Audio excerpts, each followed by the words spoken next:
Hello students, myself Janisa Mooliwala. આજે આપણે standard 9 મેથ્સમાં chapter number 1 સંખ્યા પદ્ધતિમાં સ્વાધ્યાય 1.5 તરફ આગળ વધીએ.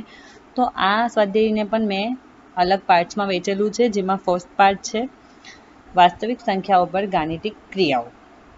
તો આપણે આગળના ધોરણોમાં સમજી જ ગયેલા છે કે સમય સંખ્યાઓના સરવાળા અને ગુણાકાર એ ક્રમનો નિયમ, જૂથનો નિયમ અને વિભાજનના નિયમોનું પાલન કરે છે. ઉપરાંત આપણે બે સમય સંખ્યાઓને ઉમેરીએ, બાદ કરીએ, ગુણીએ કે ભાગીએ તો આપણને સમય સંખ્યા જ મળે. જેવી કે 3 ગુણ્યા 3 કરીએ તો 9 એ સમય સંખ્યા છે, 3 વત્તા 3 કરીએ તો 6 એ પણ સમય સંખ્યા છે, 3 ભાગ્યા 3 કરીએ તો 1 પણ સમય સંખ્યા છે, અને 3 - 3 કરીએ તો 0 એ પણ સમય સંખ્યા છે. એવી જ રીતે અસમય સંખ્યાઓ પણ સરવાળા અને ગુણાકાર માટે ક્રમના નિયમ, જૂથના નિયમ તથા વિભાજનના નિયમોનું પાલન કરે છે.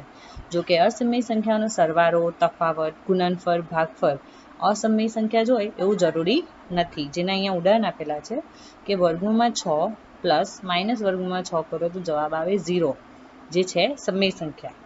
વર્ગમૂળમાં 2 માઇનસ વર્ગમૂળમાં 2 બાદબાકી કરીએ તો અહીંયા જવાબ 0 જ આવશે, એ પણ સમય સંખ્યા છે. વર્ગમૂળમાં 3 ગુણ્યા વર્ગમૂળમાં 3 કરીએ તો જવાબ આવે 3, સમય સંખ્યા છે. વર્ગમૂળમાં 17 ભાગ્યા વર્ગમૂળમાં 17 કરીએ તો જવાબ આવશે 1, તે પણ સમય સંખ્યા જ છે. આથી અસમય સંખ્યાનો સરવાળો, ગુણાકાર, તફાવત અને ભાગફળ હંમેશા અસમય સંખ્યાઓ એવું જરૂરી નથી, પરંતુ અસમય સંખ્યા અને સમય સંખ્યાનો સરવાળો, ગુણાકાર, ભાગાકાર, બાદબાકી અસમય સંખ્યા જ હશે. જેના માટે એક આ ઉદાહરણ જોઈએ. ઉદાહરણ 12 છે 7 વર્ગમૂળમાં 5, 7 છેદમાં વર્ગમૂળમાં 5, વર્ગમૂળમાં 2 વત્તા 21 અને પાઈ માઇનસ 2 એ અસમય સંખ્યાઓ છે કે નહીં ચકાસો. જોઈને ખબર પડી જાય છે કે બધી સંખ્યા અસમય છે. પહેલું છે 7 વર્ગમૂળમાં 5. તો અહીંયા તમે જોઈ શકો છો કે આપેલ સંખ્યામાં વર્ગમૂળમાં 5 ગુણ્યા 7 છે. તો વર્ગમૂળમાં 5 એ અસમય સંખ્યા છે, આથી આપેલ સંખ્યા અસમય સંખ્યા થશે. એવી જ રીતે 7 છેદમાં વર્ગમૂળમાં 5 છે, તો આપણે પહેલે છેદમાં અસમય સંખ્યા છે એનું સમયકરણ કરવાનું, એટલે વર્ગમૂળમાં 5 વડે ગુણશું અને ભાગશું આપેલ સંખ્યાને. તો મળશે શું જવાબ? 7 વર્ગમૂળમાં 5 છેદમાં 5. અહીંયા વર્ગમૂળમાં 5 અસમય સંખ્યા છે, આથી આપેલ સંખ્યા અસમય સંખ્યા કહેવાશે. એવી જ રીતે ત્રીજી સંખ્યા છે વર્ગમૂળમાં 2 વત્તા 21, તો આપેલ સંખ્યામાં પણ વર્ગમૂળમાં 2 અસમય સંખ્યા છે, આથી આપેલ સંખ્યા અસમય સંખ્યા કહેવાશે. ત્યાર પછી છે પાઈ માઇનસ 2, તો પાઈ અસમય છે, આથી આપેલ સંખ્યા અસમય કહેવાશે. ક્લિયર? સ્વાધ્યાય 1.5 આપેલી સંખ્યાનો સમય અને અસમય સંખ્યાનું વર્ગીકરણ કરો. આ તમારું હોમવર્ક છે, તમારે જાતે કરવાનું છે. સમજાવી લઉં છું ખાલી. પહેલું છે 2 માઇનસ વર્ગમૂળમાં 5, તો આપેલી સંખ્યા વર્ગમૂળમાં 5 અસમય સંખ્યા છે, આથી આપેલી સંખ્યા અસમય સંખ્યા છે.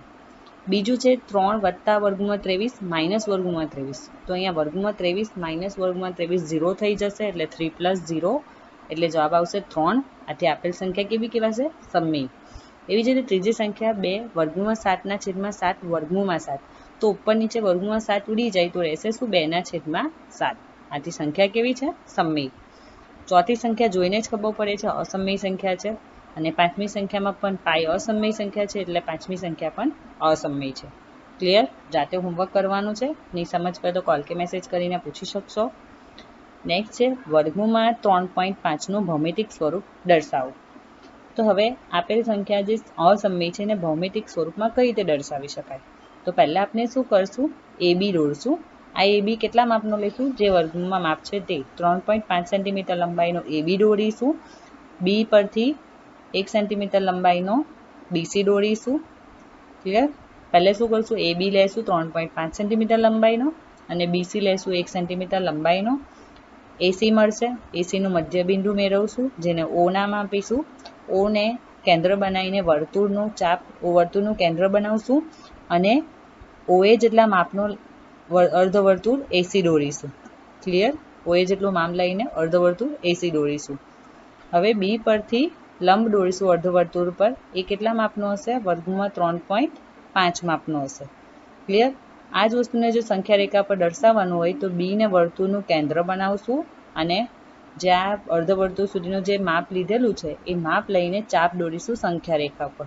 તો એ આપણે સંખ્યા રેખા પર વર્ગમૂળમાં 3.5 મળશે. એ આપણે નેક્સ્ટ એક્ઝામ્પલમાં સમજીએ. નેક્સ્ટ એક્ઝામ્પલ છે સ્વાધ્યાય 1.4માં પ્રશ્ન 4. વર્ગમૂળમાં 9.3ને સંખ્યા રેખા પર દર્શાવો. તો અહીંયા આપણે પહેલે શું કરશું, એક સંખ્યા રેખા દોરીશું, એની પર AB લેશું, 9.3 સેન્ટીમીટર લંબાઈનો AB લેશું. ક્લિયર? બી પરથી 1 સેન્ટીમીટરનો BC દોરીશું. બરાબર છે. હવે એસીનું મધ્ય બિંદુ O મેળવીશું.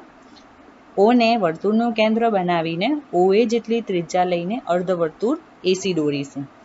ત્યાર પછી બી ઉપરથી અર્ધવર્તુળ પર લંબ દોરીશું. એ આપને કેટલો મળશે? વર્ગમૂળમાં 9.3.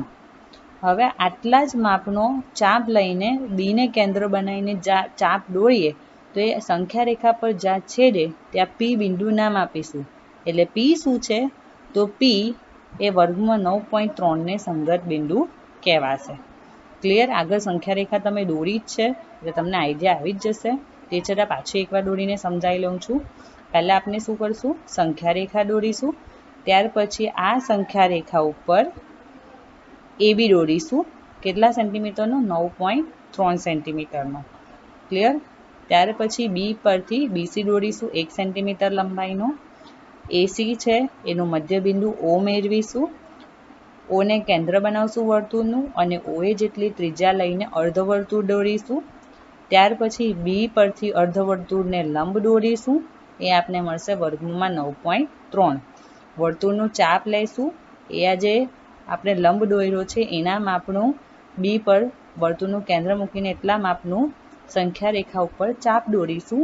જ્યાં છેડે ત્યાં P નામ આપીશું.